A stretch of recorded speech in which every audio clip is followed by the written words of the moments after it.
Visión País, construyendo ciudadanía, es presentado por Federación de Instituciones de Educación Superior del Paraguay, FIESP, La Paraguaya Inmobiliaria Sociedad Anónima, Escuela de Gobierno y Políticas Públicas Norberto Bobbio.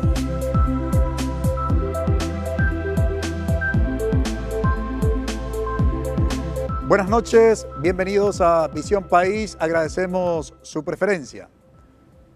Hoy queremos hablar de las elecciones generales desde la perspectiva del perfil de los candidatos, las intenciones de votos, pero también el discurso de los presidenciables, sobre todo de aquellos que tienen chances de acceder al cargo de la presidencia de la República. En ese contexto nos preguntamos cuántos están habilitados como para poder sufragar, para poder votar. Según el Tribunal Superior de Justicia Electoral, y ustedes pueden precisamente visualizar en su pantalla, están habilitados para poder sufragar 4.782.940 ciudadanas y ciudadanos paraguayos para poder votar el próximo 30 de abril. ¿Cuáles son los cargos electivos, digamos, en que la gente va a tener la posibilidad, como siempre solemos decir desde Visión País, de ejercer su poder ciudadano a través del voto? En las elecciones generales se elegirán presidente y vicepresidente de la República, 45 senadores titulares y 30 senadores suplentes, 80 diputados titulares y 80 diputados suplentes, 17 gobernadores y 257 miembros titulares y 257 miembros suplentes de juntas departamentales. Evidentemente, los candidatos más conocidos son los que tienen mayor espacio en los medios de comunicación y en las redes sociales, pero hoy nosotros, reitero, queremos focalizar nuestra mirada en la figura de los candidatos a presidente de la República.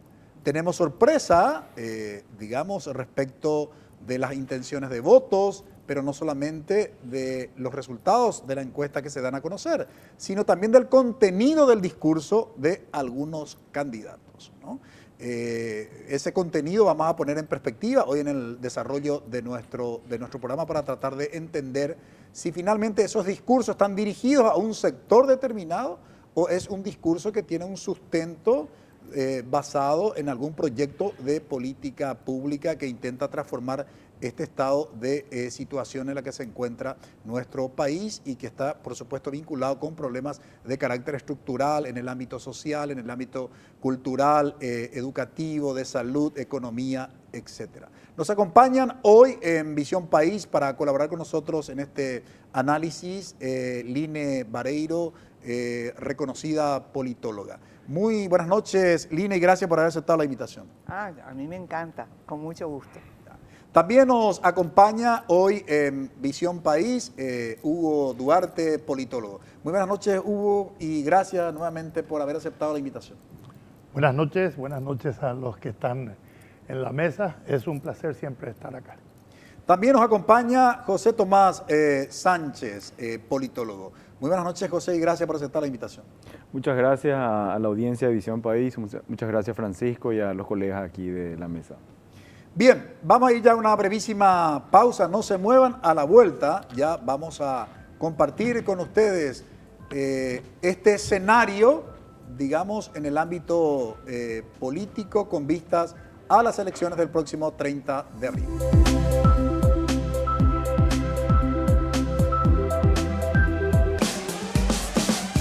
Buenos días, Paraguay. Un periodista radial fue atacado a tiros en Pedro Juan Caballero, fue derivado al hospital regional de la ciudad donde finalmente se confirmó su deceso. Te conectamos con la información más precisa para arrancar la jornada bien informado. Patricia Vargas y Juan Carlos Bareiro te acompañan en Buenos días, Paraguay.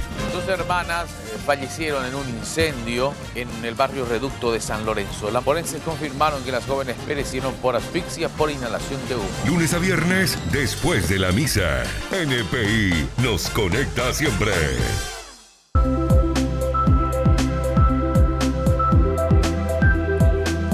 Elecciones generales, perfil de los candidatos, intención de votos y discurso de los presidenciables. Tema que le proponemos hoy en Visión País.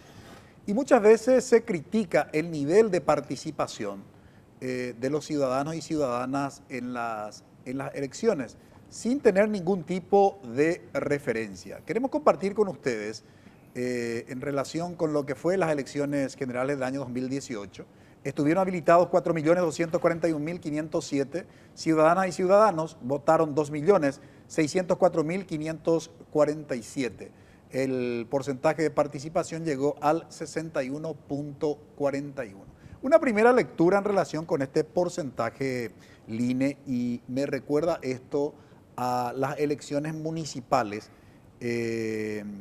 digamos la penúltima, sobre todo en Asunción, cuando se hacía el análisis y se decía que si había más del 60% de participación, había probabilidad de que Mario Ferreiro gane las elecciones municipales.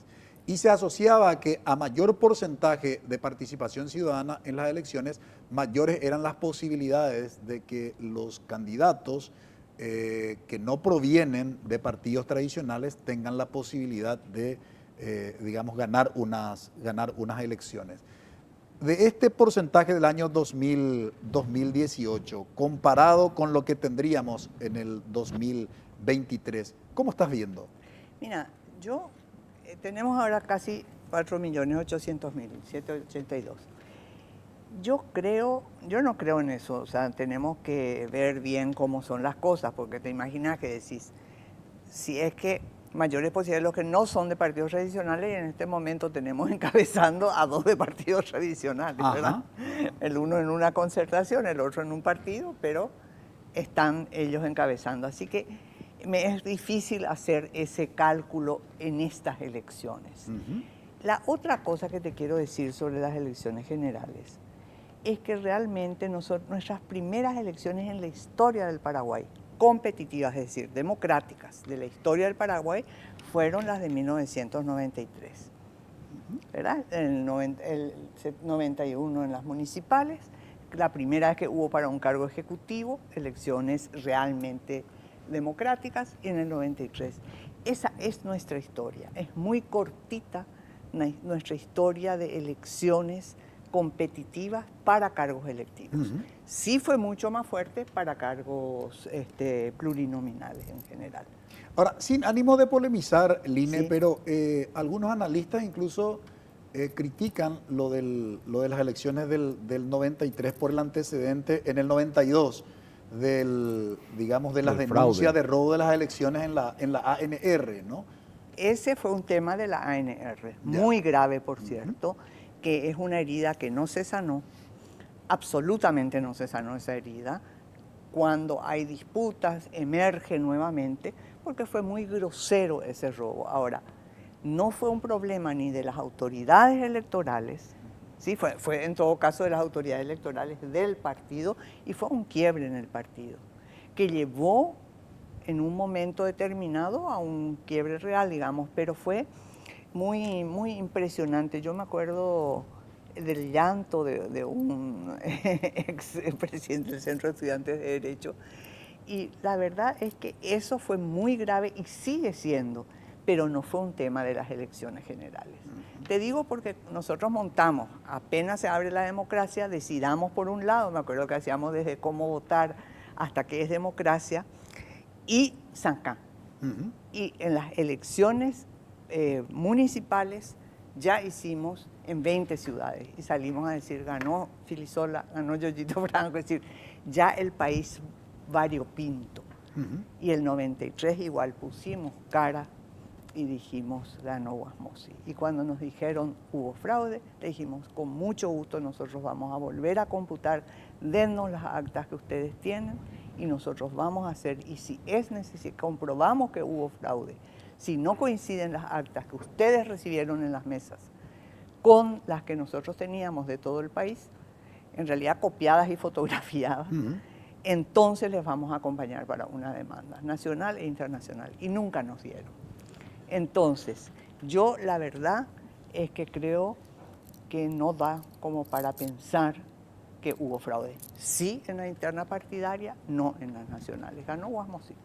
Ahora, cuando hablamos de las elecciones, digamos, democráticas, sin lugar a dudas, en principio lo que estamos queriendo en gran medida resaltar es la legitimidad de unas elecciones, ¿no? Pero yo me pregunto a esta altura si el tema de la democracia, y esto no significa que cuando uno critica digamos, el sistema democrático como sistema político. A ver si me explico. Digamos, esa cantidad de pobres, que 1 de cada 4 en Paraguay es pobre, ¿no? Y hay una franja importante que es vulnerable a la pobreza, porque la experiencia de la pandemia, muchos quedaron sin trabajo y de la noche a la mañana pasaron prácticamente sin poder tener los mismos beneficios y la misma seguridad que podría tener, digamos, un trabajador, ¿no? Asalariado. Entonces, no solamente en Paraguay hay que hablar de ese porcentaje de pobres, sino también la vulnerabilidad. Mi pregunta puntual, tanto para Hugo Duarte como para José Tomás Sánchez, el que va a votar, digamos, y nosotros le hablamos de la importancia de consolidar el sistema, digamos, el sistema democrático. No sé si hasta qué punto eso es digamos, un interés y una prioridad para el elector paraguayo. Y pongo eso en perspectiva. Hugo, comenzamos contigo.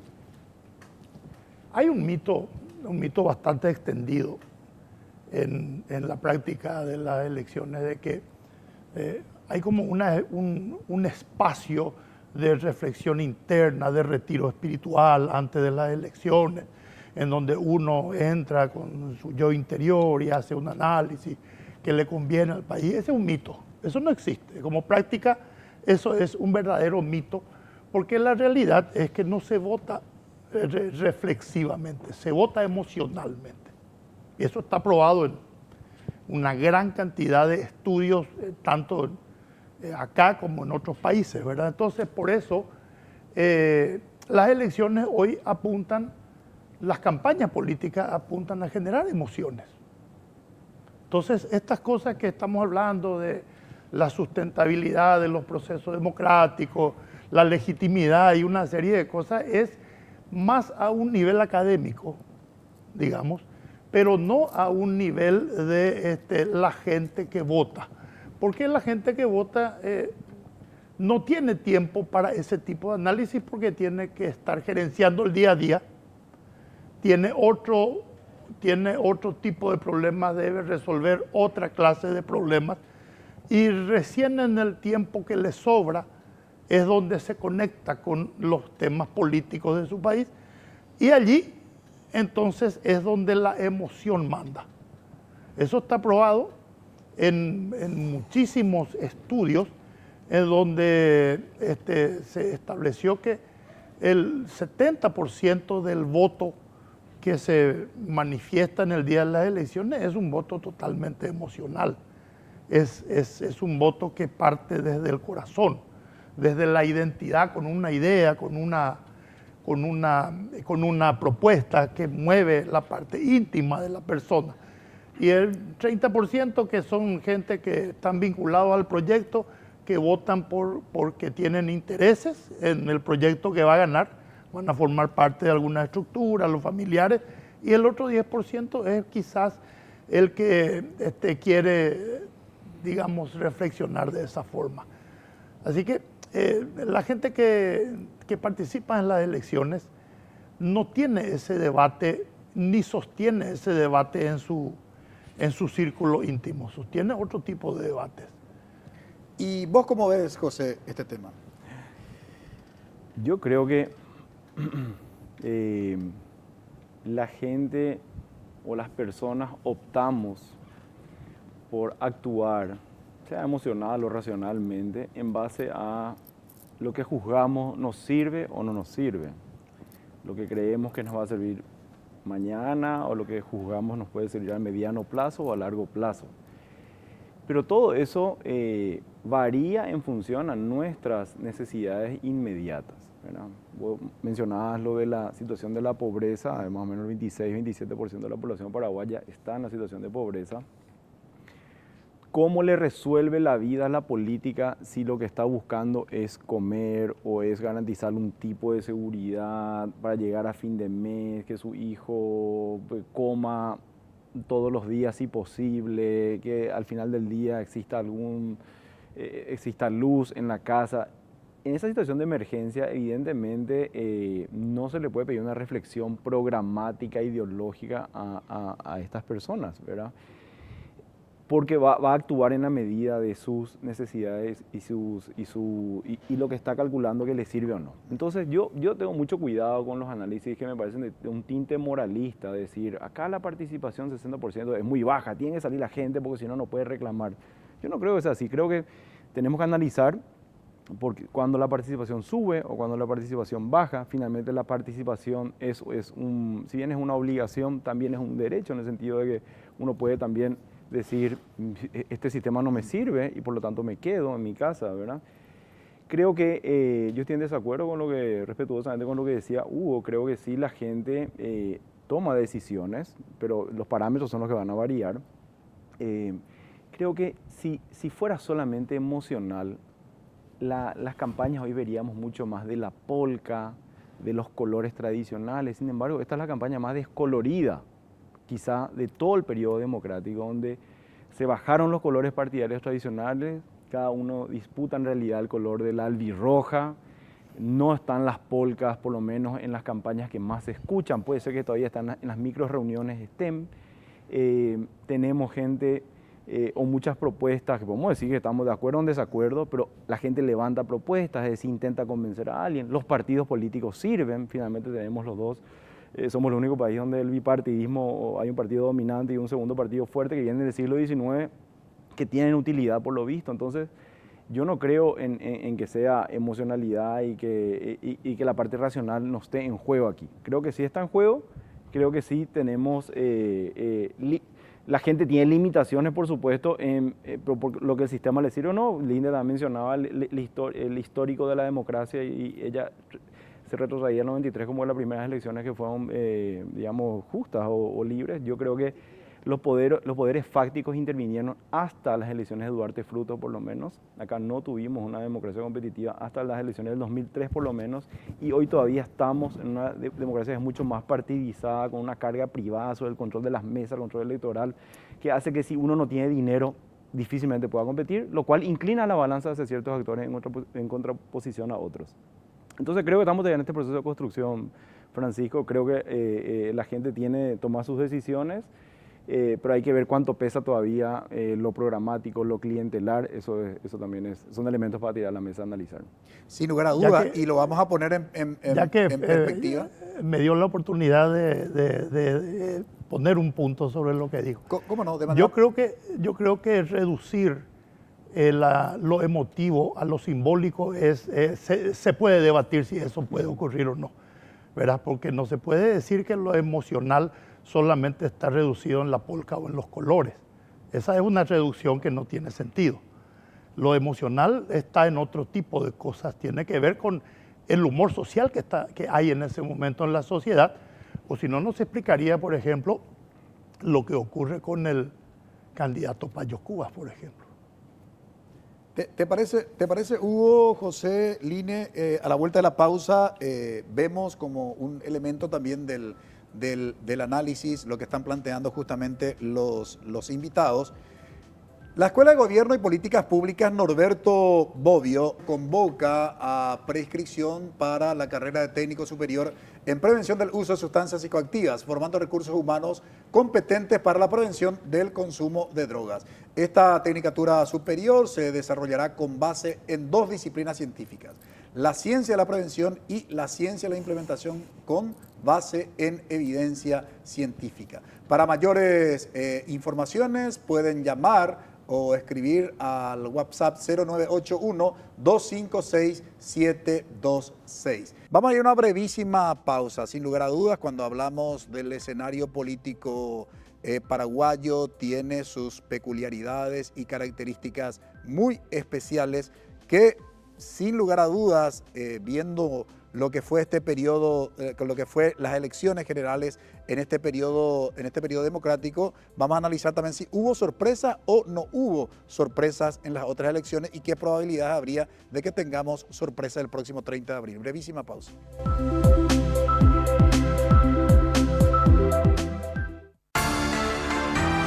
En NPI, Óscar Acosta y Menchi Barrio Canal te conectan con la información. En cualquier país del mundo esto es un terremoto político, Sí. un cataclismo, porque las acusaciones son gravísimas. De vínculos con grupos ligados al terrorismo son gravísimas. Desde los estudios de Monumental 1080 AM.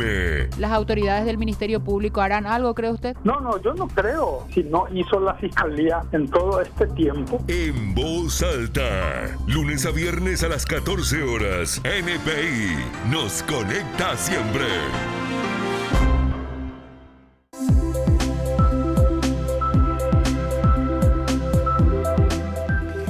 Queremos ahora compartir con ustedes el porcentaje de participación por sexo en las elecciones del año 2018. Nuestra fuente del Tribunal Superior de Justicia Electoral, el 60.47% corresponde a los hombres y 62.38% a las mujeres. Obviamente los que votaron. Hay un mayor porcentaje, inclusive mirando los datos del Tribunal Superior de Justicia Electoral, vemos que siempre las mujeres han participado en un mayor porcentaje en las elecciones generales que los hombres, que los varones. Sin embargo, la participación en términos de espacios de poder para las mujeres todavía hay mucho que debatir, Line. ¿A qué puede obedecer que haya mayor participación de las mujeres en las elecciones que los hombres? A que las mujeres se sienten ciudadanas y ejercen su ciudadanía a pesar de la exclusión que sufren, ¿no? Somos el penúltimo país de la región en representación de mujeres en el Parlamento. El último es Brasil, el penúltimo somos nosotros. Todos los demás están por encima, muy por encima algunos países como México, que tienen 50% real, hasta otros que tienen 40, etcétera. Perú, que logró, sin tener una norma constitucional de igualdad que sea fuerte, tienen una para los municipios solamente, sin embargo lograron tener paridad. Nosotros necesitamos norma de paridad, o sea, sin duda alguna paridad es igualdad y necesitamos una modificación del sistema electoral. Pero fue brutal, se perdió ese intento importante. Y yo creo que la mayoría de mujeres que se sienten ciudadanas van y votan, pero no quiere decir que no tengan interés, que no tengan ganas de estar en la representación. Y eso te quiero decir, que es un tema grande, que la democracia se abre, pero también las instituciones aparecen para la gente por primera vez. A nosotros nos pasó en una ocasión, y eso voy a casear, estábamos haciendo una investigación sobre un parquecito que hicieron entre los vecinos, las vecinas y la Municipalidad de Asunción allá por el 98 en el Bañado Sur.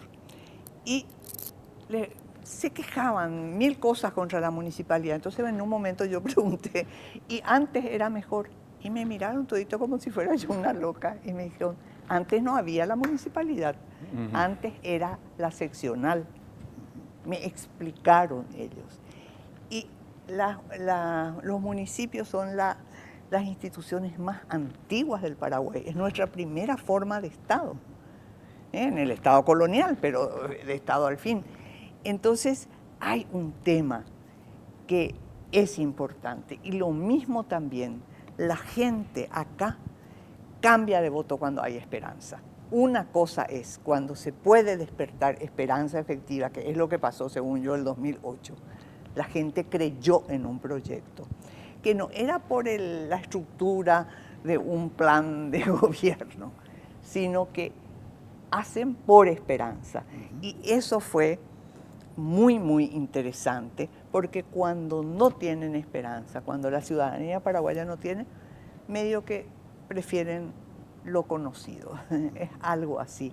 en donde entran las emociones, las cosas que dicen, pero cuando tienen la posibilidad, porque ahí los intereses pueden ser una vida mejor.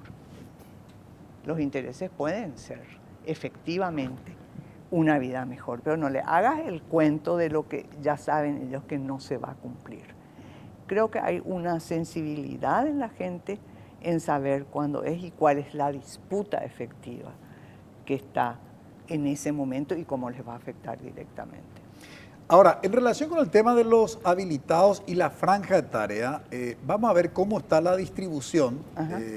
Digamos que me parece que no es un dato menor, que hay que ponerlo en perspectiva. De los 4.782.940 ciudadanas y ciudadanos paraguayos habilitados para votar el próximo 30 de abril, 1.489.501 son jóvenes de entre 18 a 29 años, que representa el 31% del electorado.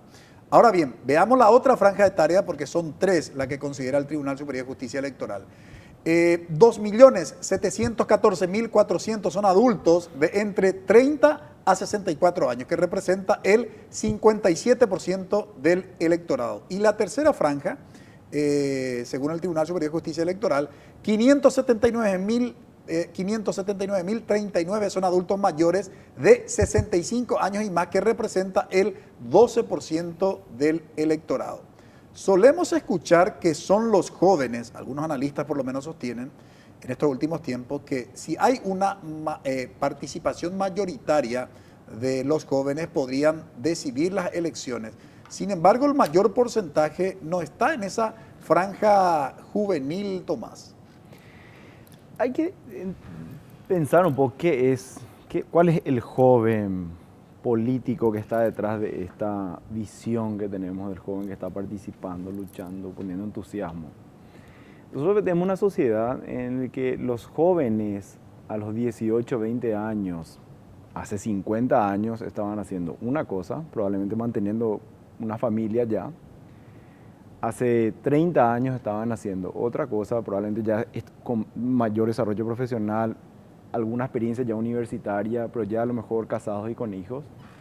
Y los jóvenes hoy que, digamos, en esa franja etaria, por así decir, que todavía está, digamos, se retrasó la adultización, por así decir, ¿verdad? En el sentido de que todavía estas nuevas generaciones están más despolitizadas, porque están más despreocupadas con resolver los problemas familiares, quizás sea una consecuencia de la emergencia de una clase media, de la urbanización, de la sociedad de consumo.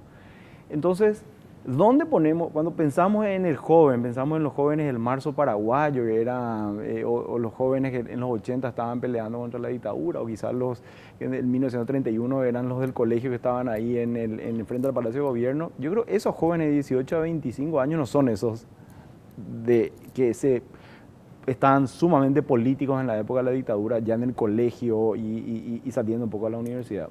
Hoy los jóvenes que van a tomar las decisiones son, digamos, los jóvenes que están en esa segunda franja, de los 30 a los 45 años probablemente. Esos son los jóvenes que hoy están, digamos, están en su desarrollo productivo, hoy están formando familia, hoy están pensando a la pucha, casi no tomo decisiones sobre la cuestión de la economía, o si cómo me va a ir en el empleo, o cómo van a manejar el Poder Judicial, o cómo va a estar el Congreso. Si no tomo estas decisiones me puede joder la vida. Esa es la franja, yo creo que va a ser la decisiva. Yo no pondría el acento a jóvenes que hoy están, digamos, saliendo del colegio y no tienen las mismas responsabilidades que los de generaciones pasadas. Ahora, respondiendo ya al tema de análisis, Hugo, el perfil, y quisiera comenzar por aquí, el perfil de los candidatos a la presidencia de la República, sobre todo de los que tienen posibilidades reales, porque al final, a ver, cuando algún que otro candidato dice, pero nosotros tenemos nuestra propia encuesta, a ver, puede haber equivocaciones en una encuesta por varias razones, y lo hemos analizado en Visión País. Este no es el momento, pero no puede alguien que aparezca en 10 encuestas, sí, con un porcentaje ínfimo, después ganar unas elecciones. Eso realmente sería, no sé, insólito, ¿verdad?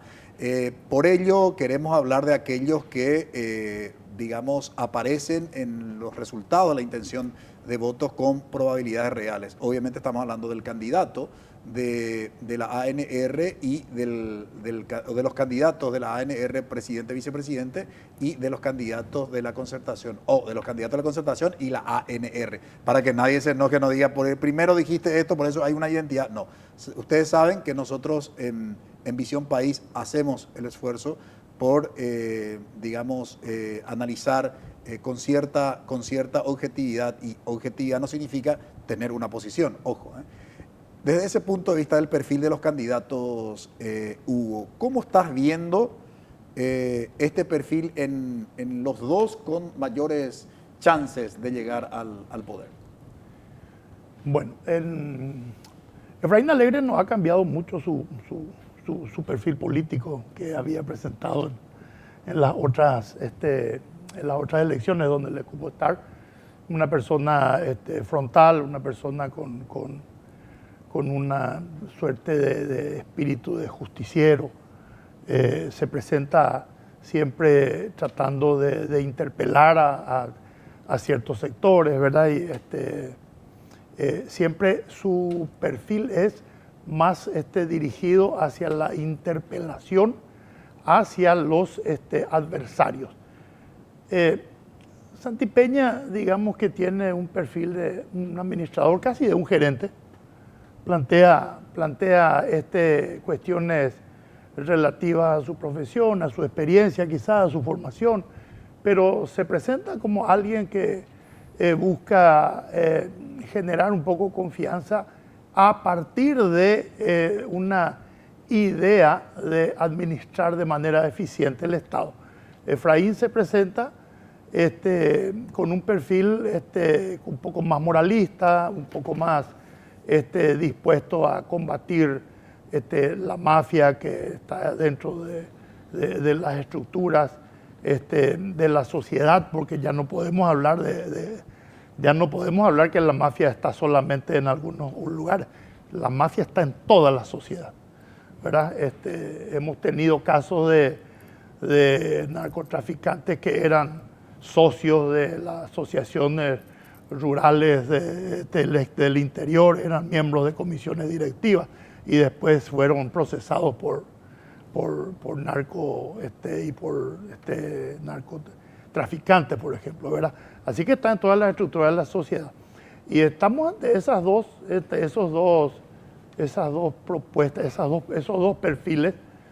Uno es un candidato joven, que es importante recalcar, y el otro es un candidato que trata de presentarse como alguien con la experiencia necesaria para hacer frente a esos sectores que justamente son los que a él le preocupan y le motivan para esta campaña, que es la mafia que está dentro de la sociedad. La Escuela de Gobierno y Políticas Públicas Norberto Bobbio convoca a preinscripción para la carrera de técnico superior en prevención del uso de sustancias psicoactivas, formando recursos humanos competentes para la prevención del consumo de drogas. Esta tecnicatura superior se desarrollará con base en dos disciplinas científicas: la ciencia de la prevención y la ciencia de la implementación con base en evidencia científica. Para mayores informaciones pueden llamar o escribir al WhatsApp 0981-256-726. Line, ¿cómo estás viendo vos el perfil de los dos candidatos con chances reales? Vos sabés que a mí me cuesta un poco el perfil de ellos, porque es que han hecho unas variaciones notables y su discurso también fue muy notablemente. Ninguno tiene un programa que vos le podés creer, ese es mi programa. Yo no les creo que ese sea su programa, ¿sí? Porque han variado. Efraín diciendo desde que él le iba a, ¿qué es lo que iba a hacer? No, iba a eliminar la merienda escolar y le iba a dar entonces su proyecto de niñez hambre cero. O niñez sin hambre, algo así. Después ya elaboraron mejor. Que es la transferencia directa a las madres. Sí, que continúa eso en cierta forma, pero ya no habla más contra la merienda escolar, que es una política pública. Entonces, yo siento que hay una carencia de debate sobre políticas públicas reales, ¿sí? En el discurso de los candidatos. Y en el caso de Peña, las cosas como va cambiando y ese tema de la negación de lo que dijo ayer o hace media hora para cambiar a otra cosa, en este último tiempo, porque yo estuve tratando de entender y me costaba mucho primero, creo que la campaña electoral como campaña acaba de comenzar, digamos, con afiches, con cosas, programas, propaganda, etcétera, que no existía eso, sobre todo porque Peña se negó al debate. Porque hubo un debate organizado por 5 organizaciones donde él dijo sí están todos. Había aceptado Efraín el debate con él, entre los dos. A continuación, entonces, puso, inmediatamente Radio Ñandutí le invitó, dijeron, les invitamos a los 5, y Peña dijo no. ¿Sí? Entonces, hay un tema allí complejo que a nosotros nos falta para poder sacar conclusiones efectivamente. Yo te diría que hay unas posturas erráticas en los candidatos haciendo una cosa, buscando qué es lo que le gusta a la gente, es un discurso concesivo a partir de ciertas preocupaciones, pero sin que tengamos todavía acceso, fuera de candidatos que no son a la presidencia, que están haciendo un esfuerzo sobrehumano, por ejemplo, Fretes, ¿verdad? Todos los días pone una cosa de política pública, y como yo soy planificadora, he hecho diferentes rumbos de políticas públicas, puedo decir que a mí me preocupa, no creo que les tengamos que evaluar por el discurso, efectivamente, sino tratar de entender qué intereses hay allí, qué capacidades pueden tener de gobierno y qué es lo que pueden hacer. Porque así como van diciendo desde las negaciones hasta los cambios tan radicales, a mí me preocupa mucho verdaderamente. No logro definir, bueno, fuera de lo que ya sabemos que son, cercanos a quién son, o qué es lo que quieren, que es lo que él decía. Cuando dice mafia, se entiende a qué se refiere, ¿verdad? Claro. Pero fuera de eso, en el discurso ciudadano para la gente, es mucho más difícil por las palabras de ellos. Ahora, podés hacer una lectura más global, comprensiva y suponer que pueden tener otro tipo de cosas. Tengo que cumplir con mis anunciantes. A la vuelta seguimos como elemento de análisis el tema del perfil, pero también ya hablaremos de las intenciones de voto y de los contenidos justamente que en gran medida adelantó ya también Line Vareiro. Yo no sé si los candidatos consideran que todos somos analfabetos políticos, ¿verdad? De que no tenemos un porcentaje de la gente que vamos a votar el próximo 30, no tenemos capacidad como para poder discernir las propuestas que pudieran plantear o qué es lo que realmente acontece. Intentaremos responder a esa pregunta a la vuelta de la pausa.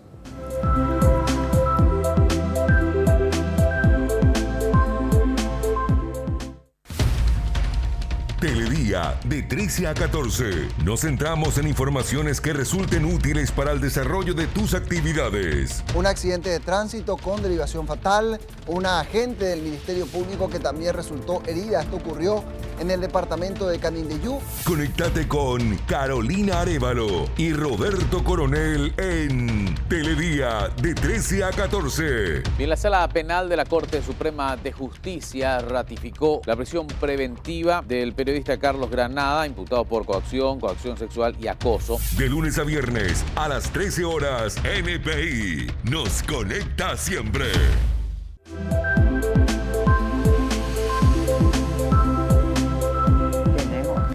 Tratar de entender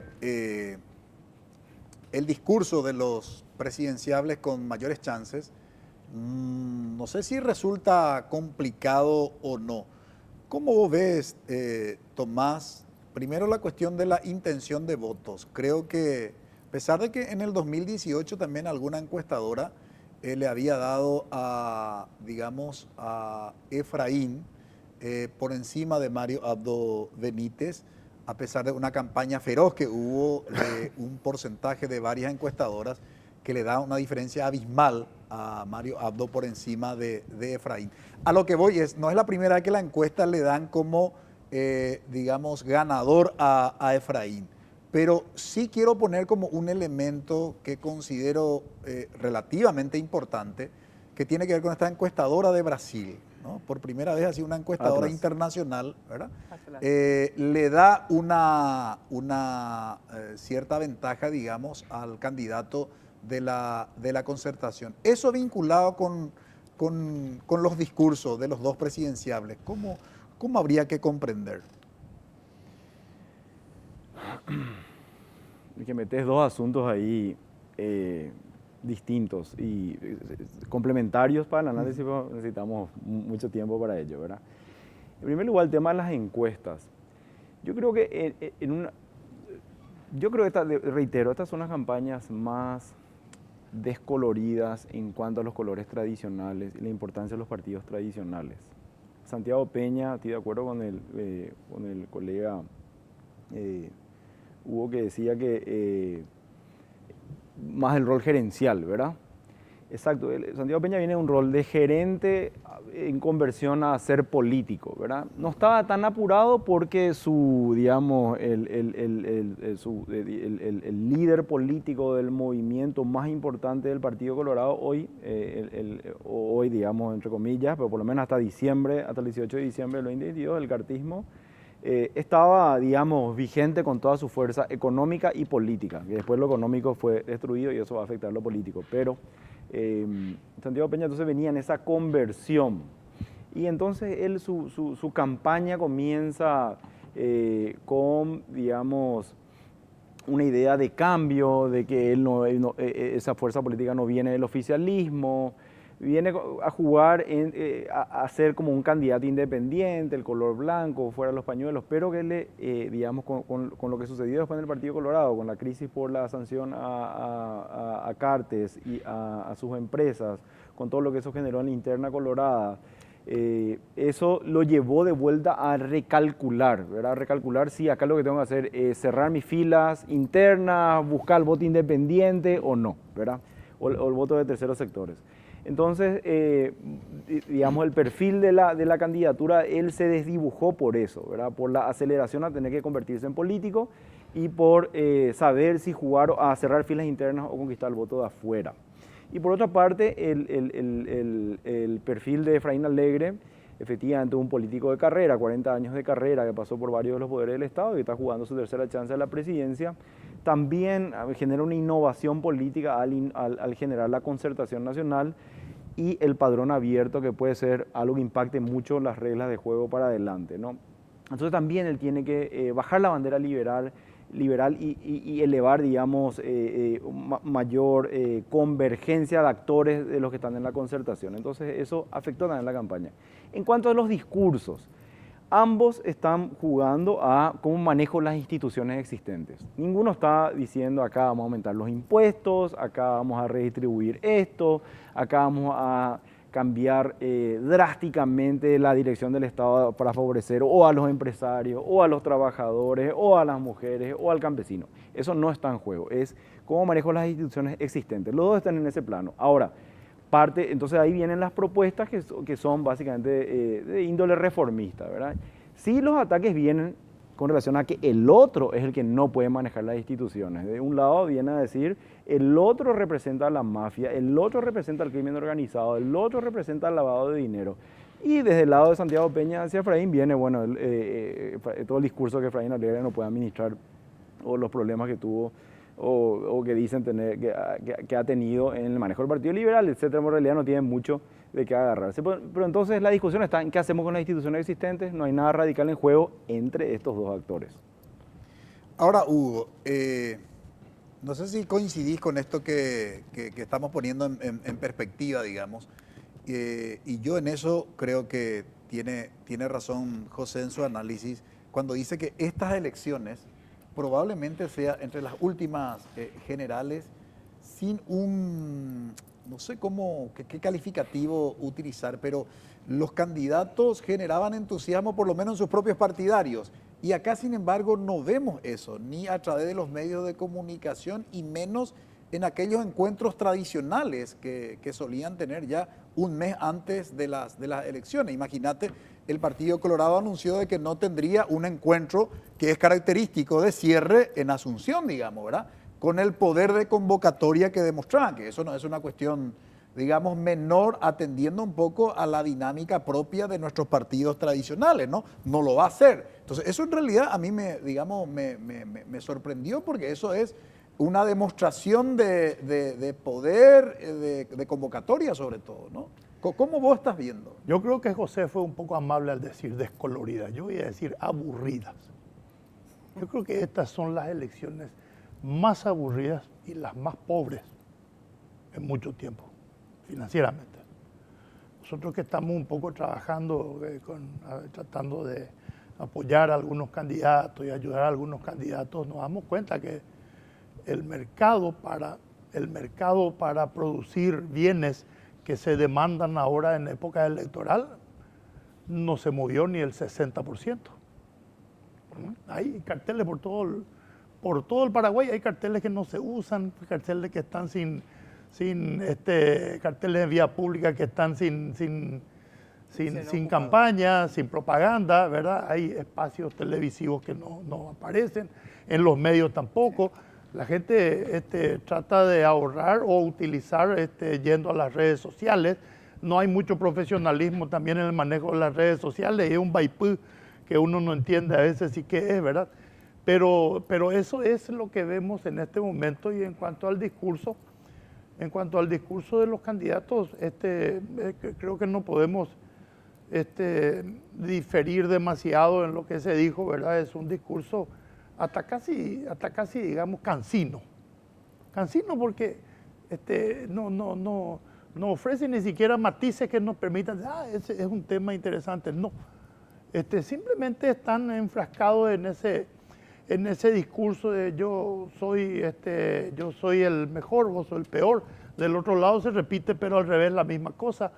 Entonces estamos en unas elecciones aburridas sin muchas propuestas, no en muchas, sin propuestas. Nadie ha hablado de cuál será el rol del Estado hacia adelante en un mundo que evidentemente va a cambiar en los próximos años. Nadie habló del rol del Estado. ¿Cuál es el Estado que se necesita? Es un debate que está ausente, o por lo menos que podemos necesitar en el futuro. Es un debate que está ausente.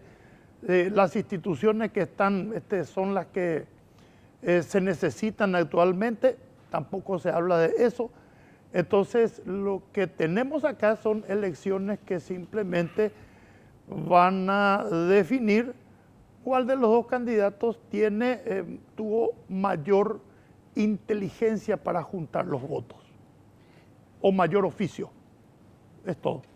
La Escuela de Gobierno y Políticas Públicas Norberto Bobbio convoca a prescripción para la carrera de técnico superior en prevención del uso de sustancias psicoactivas, formando recursos humanos competentes para la prevención del consumo de drogas. Esta tecnicatura superior se desarrollará con base en dos disciplinas científicas: la ciencia de la prevención y la ciencia de la implementación, con base en evidencia científica. Para mayores informaciones pueden llamar o escribir al WhatsApp 0981-256-726. Quiero darle 1 minuto y medio a cada uno de ustedes. Line, como ciudadano, como ciudadana, el 30 de abril, ¿cómo habría que ir al cuarto oscuro para votar? Estamos en una situación nueva y que es muy importante. Yo creo que cualquiera de las campañas, y también nosotros en Sacán, y también todas las iniciativas que hagan control electoral lo hagan, porque nos guste o no nos guste, el resultado de las elecciones tiene que ser el que efectivamente es. Y probablemente van a ser muy ajustadas. Tomás. Yo quiero matizar mi señalamiento anterior, como yo decía que no hay nada radical de transformación del sistema. Ahora sí hay grandes alternativas. Sí, acá está en juego, estamos en una coyuntura muy particular. Sí está en juego la gobernabilidad futura, que me parece a mí, con lo que sucedió en el Partido Colorado, tenemos la posibilidad de tener un presidente del Partido Colorado que lo que va a buscar es su impunidad y que Paraguay no transite las mejoras en el sistema de justicia, que es el último poder del Estado, el último área estatal, digamos la peor, la más rezagada. Se cambió en los legislativos de la dictadura, se cambió en el ejercicio del Ejecutivo, pues en todo el sistema de justicia no. Y eso es lo que va a digamos, el presidente del Partido Colorado hoy tiene intereses de que eso no mejore, tiene que protegerse. Y va a entrar, si gana Santiago Peña, va a entrar en directa tensión con, digamos, el presidente, porque va a tener sus propios intereses en materia internacional, sus propios intereses en gestión. Acá hay solamente dos escenarios malos posibles en esta situación. Uno, si Santiago Peña se somete, el resto del Partido Colorado, que no es cartista, va a rivalizar y vamos a tener fuertes problemas de gobernabilidad de vuelta. Y si Santiago Peña gana y rompe con el cartismo e inaugura el peñismo, vamos a tener de vuelta problemas de gobernabilidad feroces. La alternativa, la gran alternativa, me parece a mí que es muy distinta, es la victoria de la Concertación, donde tenemos ahí parte de la centroizquierda, parte de la centroderecha, tenemos el sector liberal no clientelar, porque recordemos que Efraín Alegre le derrota al sector clientelista del Partido Liberal, que es, digamos, lo que podríamos decir que fue Blas Llano en su final, ¿verdad? Entonces, yo creo que sí hay una alternativa, sí hay una convergencia de actores que son mucho más serios, que aunque no vengan con la reforma refundacional del Estado, sí prometen navegar hacia una situación de mayor seguridad jurídica, mayor fortalecimiento de la justicia, y van a tener incentivos de generar mejores resultados de gobierno y no van a estar preocupados en si hay alguien que les está financiando o amenazando o respaldando desde fuera del gobierno. Hugo.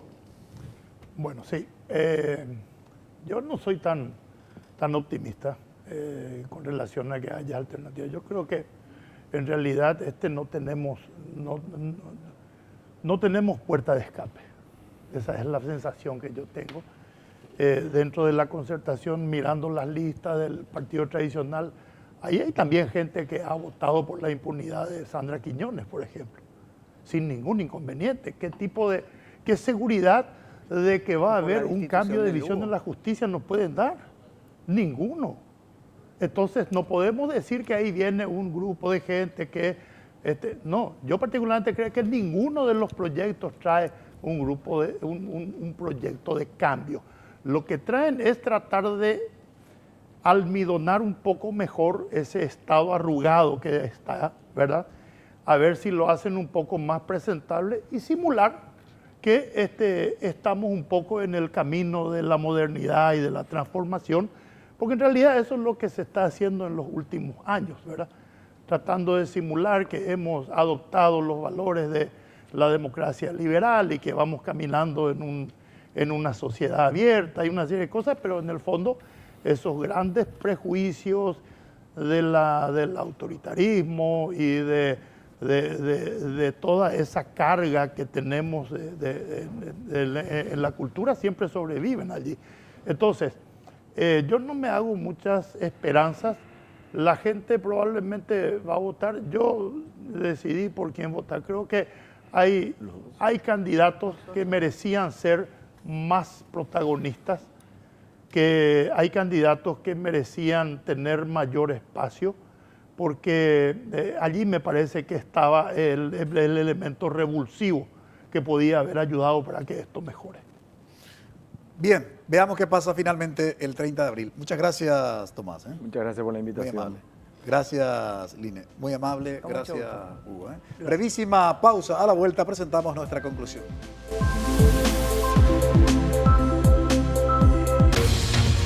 Para comprender el funcionamiento de nuestra justicia, Ricardo Saciain buscará la verdad detrás de cada interrogante que surge en el intrincado mundo legal. Vos preguntás qué es la carrera judicial y la gente cree que la carrera judicial se ciñe exclusivamente a la cantidad de años que estuviste en la función judicial, del Ministerio Público o de la Defensa Pública. Eso no es carrera judicial. ¿Cómo encontraste el consejo? Tendría que adaptarse a unas nuevas exigencias, principalmente en el ámbito reglamentario, como por ejemplo los reglamentos de concurso. Legalmente hablando, domingo 21 horas, NPI nos conecta siempre.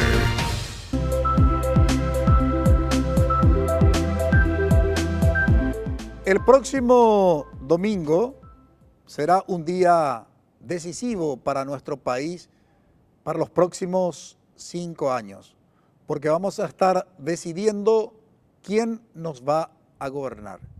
¿Y qué significa quién nos va a gobernar? Significa aquella persona en quien vamos a depositar nuestra confianza, en quien vamos a delegar nuestro poder ciudadano para que pueda transformar la sociedad, para que pueda transformar la estructura que hoy caracteriza al ámbito cultural, educativo, al ámbito de la salud. No es poca cosa el voto, no es poca cosa lo que vamos a decidir como ciudadanos y ciudadanas. Por eso debemos pensar, reflexionar, analizar a quién vamos a votar. Por supuesto que hay alternativas y estas alternativas seguramente va a ser resultado de esa reflexión de cada uno de ustedes en quién confía y a quién va a otorgar su voto. El futuro del Paraguay en los próximos 5 años está en juego el próximo domingo, día de las elecciones generales. Si en algo coincidimos todos es que no puede continuar este estado de cosas. La sociedad paraguaya debe cambiar. La sociedad paraguaya debe transformar estos datos que hoy caracterizan a la educación, a la salud, a la economía, a la inseguridad ciudadana. Y eso va a depender de cada uno de ustedes. ¿A quién votan? Y por supuesto, el voto debe ser responsable. Voten a quien ustedes confían en que puede hacer esta transformación de la sociedad paraguaya. Pero no solamente queden con el voto, también ejerzan su ciudadanía si eventualmente a quien votan después no cumple lo que ha prometido. Porque la ciudadanía no significa solamente que voten el próximo domingo. Ciudadanía significa encargarse de los asuntos públicos. Por tanto, nuestra ciudadanía no se agota en nuestro voto, sino en el control de la cosa pública que tenemos que comenzar a hacer a partir del próximo domingo y todo lo que dure el mandato presidencial. Ojalá tomemos conciencia de esto. ¿De qué? De nuestro poder ciudadano y de nuestro ejercicio de la ciudadanía. Agradecemos su preferencia. Que todos tengan un buen inicio de semana. Buenas noches. Visión País, construyendo ciudadanía, fue presentado por Federación de Instituciones de Educación Superior del Paraguay, FIESP, La Paraguaya Inmobiliaria Sociedad Anónima, Escuela de Gobierno y Políticas Públicas Norberto Bobbio.